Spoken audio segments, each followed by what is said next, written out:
Jade Neveu, je suis sophrologue et j'accompagne des personnes à un mieux-être au quotidien en fonction de leurs besoins. Et du coup, pour ceux qui connaissent pas du tout, c'est quoi la sophrologie? Alors, c'est une méthode qui a été créée dans les années 60 par un neuropsychiatre qui avait pour but d'accompagner des personnes qui avaient des pathologies lourdes à la base, dans le cadre de son travail, à mieux vivre leur traitement. Et en fait, il s'est rendu compte que ça fonctionnait vraiment bien. Et il s'est dit qu'il allait en fait diffuser cette méthode-là au plus grand nombre. Ok. Voilà. Donc, nous, on se base sur 3 grands piliers en sophrologie. C'est les exercices de respiration, les exercices de détente musculaire et les exercices de visualisation positive. Et on vient donner des outils aux personnes pour qu'elles puissent les réutiliser et peut-être même les modifier si ça leur parle un petit peu plus dans leur quotidien pour tendre vers le mieux-être qu'elles viennent rechercher. Trop cool. Et du coup, ils viennent pourquoi en règle générale, les gens, pour te voir? Il y a de tout, il y a vraiment de tout. En fait, nous, on accompagne 4 grands champs d'application, on va dire. Je suis en train de mémoire. Je sais que pas encore, je travaille. Alors, il y a la préparation mentale. Les femmes, en général, connaissent surtout la sophrologie parce qu'on leur a proposé, en fait, dans le cadre de la préparation à l'accouchement. Donc, ça peut aussi être de la préparation à un examen. Il y a aussi accompagnement, du coup, d'un traitement médical pour les personnes malades, soit pour mieux vivre, entre guillemets, leur maladie ou mieux vivre leur traitement aussi. Ok. Il y a amélioration du quotidien. Donc ça peut englober amélioration du sommeil, gestion des émotions à tout âge, évidemment. Et en dernier lieu, donc, on a la gestion de comportements pathologiques, entre guillemets, ou de phobies. Donc, par exemple, j'ai peur de l'avion, je dois partir en voyage, comment je fais? Ou alors, j'aimerais arrêter le tabac, voilà, ce genre de choses. Ok. Donc, c'est très, très large. C'est clair. Vraiment, on a une palette qui est assez immense. Évidemment, c'est une méthode qui est adaptée à tous. C'est pas la même séance pour des personnes âgées que pour des enfants. Moi, je travaille beaucoup avec les enfants, pour le coup. Ok. Donc, j'ai créé des supports ludiques, colorés, qui leur permettent d'intégrer les exercices plus facilement, que ce soit pas rébarbatif, quoi. Et je travaille aussi beaucoup avec les contes pour les enfants. Ok. Voilà. C'est ta cible préférée des enfants?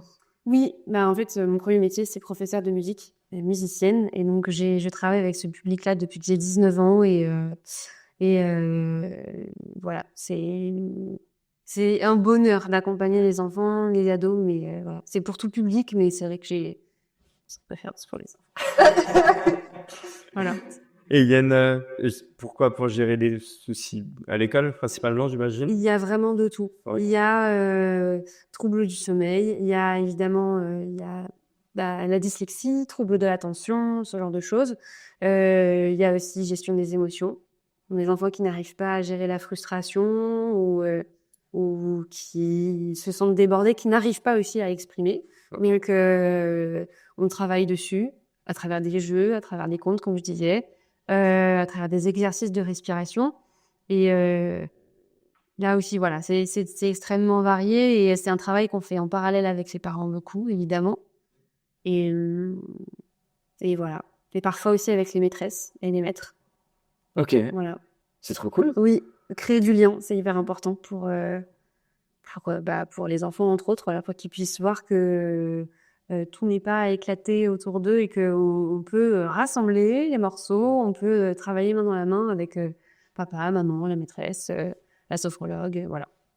C'est cool. Et puis au moins, vous faites, enfin, c'est vraiment d'une voix. Pour Oui, le coup, c'est ça. qui rassemble tout le monde. C'est ça. Ça permet aussi à ce que chaque personne puisse poser les mots parce que il y a des enfants, donc évidemment, c'est les parents qui les amènent en séance. Et des enfants parfois qui n'ont pas conscience en fait de ce que ça peut faire ressentir aux parents d'être démunis face à une situation quand l'enfant entre autres n'arrive pas à exprimer ses émotions et simplement le fait d'entendre le parent le dire ça dans un contexte neutre en toute bienveillance ça libère des choses qu'ils sont pas capables de libérer dans la semaine à la maison au milieu de toutes ces activités, tout ça. Donc, c'est chouette. Puis du coup, c'est un peu une pause dans le quotidien où ils peuvent se sentir écoutés aussi. C'est ça. Écoutez, que ce soit même les enfants et que ce soit les parents aussi, hein, vraiment, c'est C'est un moment de confidence et où on va chercher ensemble. Ok. Du coup, c'est ça. Et puis c'est pratique parce qu'en fait, avec les exercices de respiration et de visualisation, les enfants, ça focalise leur attention aussi. Ok. Comme on est quand même dans une époque où on est beaucoup en sursollicitation, en fait, très fréquente, pour les enfants aussi, bah, ça permet vraiment de canaliser, en fait, l'attention. C'est pour ça que ça convient très bien aux dyslexiques ou aux enfants qui sont TDAH ou tout ça. Ok. Et du coup, j'imagine que pour les adultes aussi, ceux qui se sentent débordés, ça peut être pas mal, soit dans le métier, dans la vie quotidienne, ça peut le faire aussi. Oui, en fait, comme dit tout à l'heure, ils vont avoir des exercices qu'ils vont pouvoir reproduire à la maison. Alors, il y a des exercices qui leur parleront pas, c'est pas grave. Il y a des exercices qui leur parleront vachement. Sur, on va dire, une dizaine de séances avec des adultes, il y a énormément d'exercices qu'on voit, qui sont proposés. Et peut-être que parfois, il y en a que 2, en fait, qui vont faire de manière quotidienne, mais qui vont vraiment changer leur manière de percevoir leurs limites aussi. Parce qu'en fait, très souvent, ce qui ressort d'un suivi de sophrologie, c'est, en fait, j'ai réussi à prendre conscience que j'avais des limites, que je n'écoutais plus ou que je n'écoutais pas.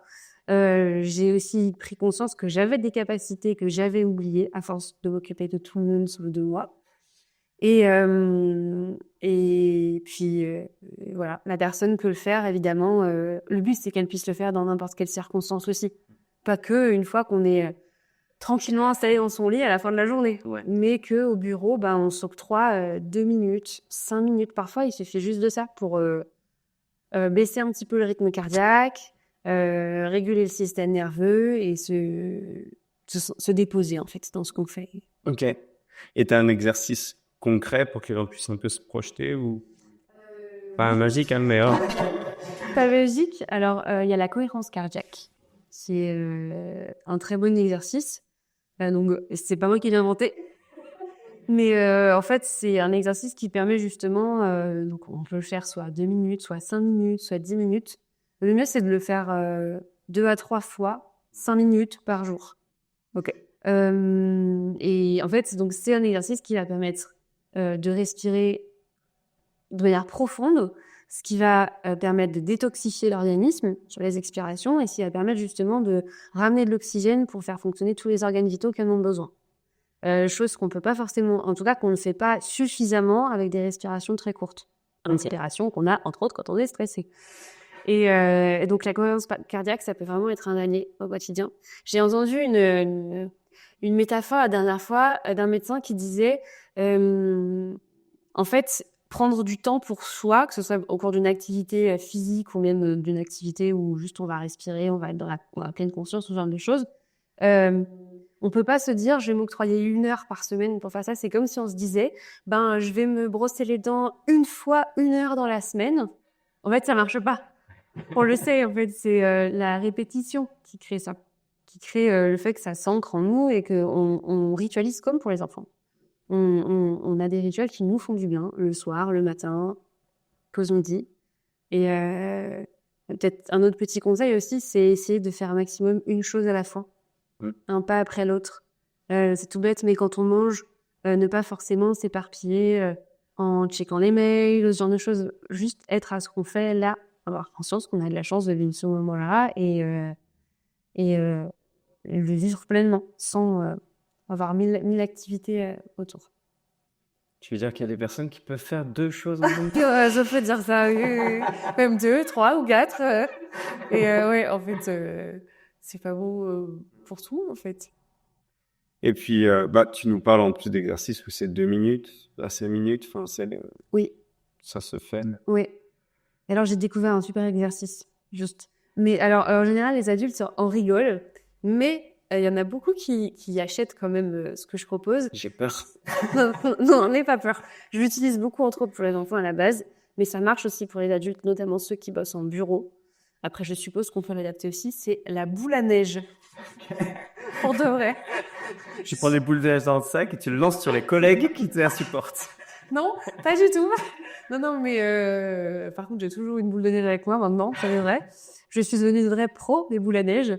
En fait, il suffit donc de retourner la neige, de la poser et en fait de prendre des respirations profondes jusqu'à ce que toutes les paillettes soient tombées en bas de la boule à neige. Ok. Ça permet de focaliser l'attention sur une chose puisqu'on est axé justement face à cet objet-là et en même temps de prendre des respirations profondes sur une durée qui n'est pas longue. Voilà, tu parlais de 2 minutes, voilà, c'est ça en fait. Et vraiment, ça change la donne. Après, on se sent mieux. Si on fait que ça pendant 2 minutes, et si on a fait le choix, c'est presque du militantisme de faire, de s'octroyer 2 minutes pour soi, pour se poser et s'écouter. Ok. Ça, c'est un super conseil. Toujours avoir sa boule à neige sur ça. Exactement, c'est mon nouveau mantra. En plus, on le voit, en ce moment, il y a plein de petits trucs où qui tournent sur eux-mêmes, ou moi, j'arrête pas d'avoir la pub d'un stylo en lévitation qui tourne, sauf que ça coûte 400 balles. Une boule à neige, c'est moins cher. Oui, c'est beaucoup moins cher, oui. Et puis, c'est joli en plus comme objet. Ah, c'est clair. Donc, Au mois d'août, c'était ta boule à neige. Ouais, du coup, c'est une boule à paillettes plutôt. Faut pas que ce soit trop lourd parce que sinon ça tombe trop vite. Et là, on a moins d'1 minute de respiration profonde. 1 minute, c'est bien quand même. 2 minutes, c'est vraiment si on a très peu de temps, quoi. Ouais. Oui, puis on a tous une pause rénale et fumer une clope, on respire. C'est pas mal. C'est plutôt pas mal. C'est plutôt pas mal. Ouais, c'est clair. Ça marche. Donc, du coup, les enfants, sur les adultes, sur le côté travail, et après, je pense, sur la gestion des émotions, les adultes aussi. Oui, beaucoup. Gestion des émotions, troubles du sommeil. Oui. Énormément. Et puis, parfois, en fait, finalement, la personne appelle. Enfin, parfois, en plus, je dis parfois, mais c'est quand même de manière assez régulière. La personne appelle parce qu'elle n'arrive pas à dormir. Et en fait, au cours de la première séance, donc c'est un moment où la personne, je vais poser pas mal de questions pour mieux connaître la personne, pour créer des exercices qui soient adaptés à elle, à ses besoins, à ses limites et à ses richesses aussi, parce que tout le monde n'est pas capable de faire la même chose en fonction de son histoire, voilà. Et c'est totalement OK avec ça. Et en fait, on se rend compte que finalement, en fouillant un peu, la personne, c'est pas exactement ce pour ça qu'elle était venue. Parfois, elle n'avait même pas conscience. En fait, si tu veux, à la première séance d'un accompagnement en sophrologie, il y a toutes ces questions-là qui viennent et la personne se fixe un objectif qui va être en fait notre fil d'Ariane, qui va être notre trame pour tout le suivi. Ok. De cet objectif-là vont naître les intentions des séances, les exercices qui vont être proposés, voilà. Ok. Donc, tu t'adaptes vraiment et t'as jamais le même exercice que tu fais passer à tout le monde. C'est ça, exactement. Il est adapté dans 90% des cas. Et ce que j'aime vraiment avec cette pratique-là, c'est justement qu'elle s'adapte à la personne, en fait. On n'a pas tous les mêmes besoins, on n'a pas tous les mêmes limites et on n'a pas tous les mêmes richesses. Et ça, je trouve que c'est précieux. Ouais. On voit la personne dans son ensemble et pas forcément dans sa problématique. On cherche, si tu veux, à faire prendre conscience à la personne de son potentiel, en fait. Ok. C'est joli, ça. Ouais. On lui redonne un petit peu... on lui remonte le trousseau de clés, quoi. Voilà. Tu me fais ma transition toute faite. C'est pourquoi est-ce que tu fais ce métier du coup? Qu'est-ce que tu aimes? Ça m'a toujours appelée. Si tu veux, j'en faisais en cours de musique, Ok. sans savoir que ça portait le nom de sophrologie, en fait. Qu'est-ce que j'aime là-dedans? Déjà, j'aime profondément l'humain et j'aime donner des clés aux gens, j'aime les écouter et en fait, ça m'apprend aussi énormément. Et donc, en fait, c'est un échange et on voit la personne évoluer et c'est super beau. Parfois, la personne ressort de là et elle décide de réaliser ses rêves, elle décide de changer de boulot et alors évidemment, après, ça se nourrit. Oui. Voilà, c'est quelque chose, c'est une thérapie brève. C'est pas comme une psychanalyse qui peut durer 10 ans. Ouais. Là, on détermine un nombre de séances, évidemment, ça peut s'adapter, mais la personne, à terme, le but, c'est qu'elle devienne son propre thérapeute, entre guillemets, puisqu'elle se connaît mieux. Ok. Et donc, voilà, ça doit se nourrir derrière, pas se dire, bon, ça y est, c'est bon, Vraiment suivi. Ça va jusqu'au bout, ça ira. Et ben non, en fait. Donc, c'est hyper important. T'es sur quoi en nombre de séances en moyenne, hein? En moyenne, pour des adultes, c'est 9-10. Ouais. Pour des enfants, c'est environ 5. Ok. Mais ça peut vraiment évoluer, ça. Mais ça reste une moyenne. Oui, et puis c'est 9-10, et puis je pense que du coup, ça fait une pause, et puis après, il y a peut-être d'autres problématiques, d'autres choses que tu as envie de travailler. Et puis, Bah, évidemment.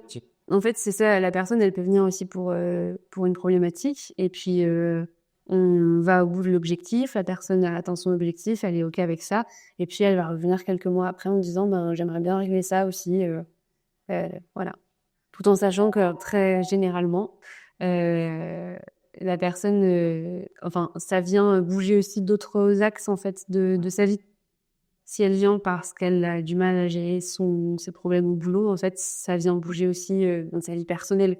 oui. Donc, c'est une belle toile en fait qui se tisse pour elle dans tous les pans. Ouais.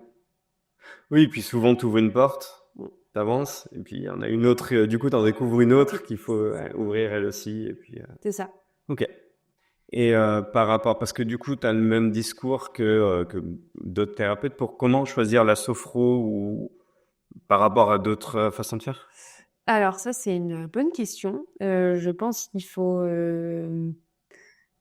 C'est une très bonne question parce que justement, la dernière fois, j'en discutais. Quel type de thérapie, selon toi, pourrait t'aller, en fait, te convenir?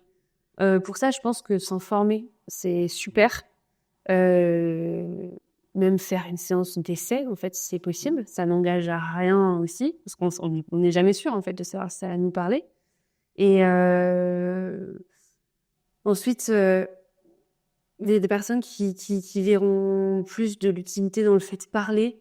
Alors, on le fait aussi en sophrologie, mais c'est surtout une thérapie qui est non tactile, qui est plutôt verbale. C'est plutôt le thérapeute, en fait, qui parle, qui va induire, en fait, des images à la personne. Et la personne, elle va juste avoir à se détendre, à respirer, à créer des... Ça dépend vraiment de chacun. Je pense que s'informer, comprendre comment ça se fait une première séance de sophrologie, contrairement à telle autre thérapie et tout ça, c'est super. Et ne pas hésiter à créer des passerelles aussi avec d'autres thérapies. Ouais. Parce que parfois, ça peut ne pas juste suffire, ça. Et pour moi, c'est hyper important de créer du lien avec d'autres façons de prendre soin ou de guérir certaines choses. Ok. C'est trop bien d'utiliser un petit peu toutes les compétences de chacun. Il faut, vraiment. Que ce soit en médecine douce aussi ou même en médecine allopathique. C'est des soutiens qui sont à ne pas négliger. Ouais, carrément. Et bah, tu me fais mes transitions, t'es parfait. Vas-y, on Tu veut. vois, nickel. Je vais me lancer dans la télépathie. Parce que du coup, bah, tu étais là au salon l'année dernière. Qu'est-ce que tu as bien aimé dans ce salon et pourquoi tu reviens du coup? Eh ben, j'ai adoré justement cette diversité. En plus, bon, ça, du coup, c'est les coulisses, mais l'ambiance était quand même vachement sympa entre thérapeutes. Et cette idée de proposer aussi des ateliers, des conférences. En fait, moi, j'ai découvert des pratiques que je ne connaissais pas, qui sont tout aussi riches que celles que je connaissais d'avant. Et ça crée du lien. Alors une fois, il y a des thérapeutes que j'ai rencontrés sur place avec lesquels on aimerait bien créer d'autres choses. Mais du coup, ensemble, en faisant se rencontrer et se marier nos pratiques. Et ça, c'est génial. Quand on trouve d'autres personnes qui veulent prendre soin et qui ont choisi de mettre ça au cœur de leur vie, c'est trop chouette. Ouais. Voilà. Ah, c'est cool. Tu vas faire une conférence. Oui. Pas mieux. Oui. Une conférence sur la respiration. Donc, expliquer un petit peu avec des planches anatomiques qu'est-ce qui se passe, pourquoi c'est bien de respirer, quels sont les bénéfices d'une respiration profonde, comment on peut mettre ça en place au quotidien. Et il y aura même une mise en pratique. On veut tous respirer. Vous allez tous respirer. Même qu'il y en a peut-être, s'ils sont vraiment très fatigués, qui vont pouvoir roupiller pendant 10 minutes. Tu vois, en se laissant bercer par ma voix. Donc, non. Ça va être cool. Oui, ça va être cool. Faut pas qu'on te mette après manger. Oui. Je pense effectivement que... Enfin, ça dépend. Si vous voulez dormir... Ouais, à la fin de la journée, ça peut être bien en transition douce. Ok. Trop bien. Et puis, prenez soin de vous, tout simplement. Merci.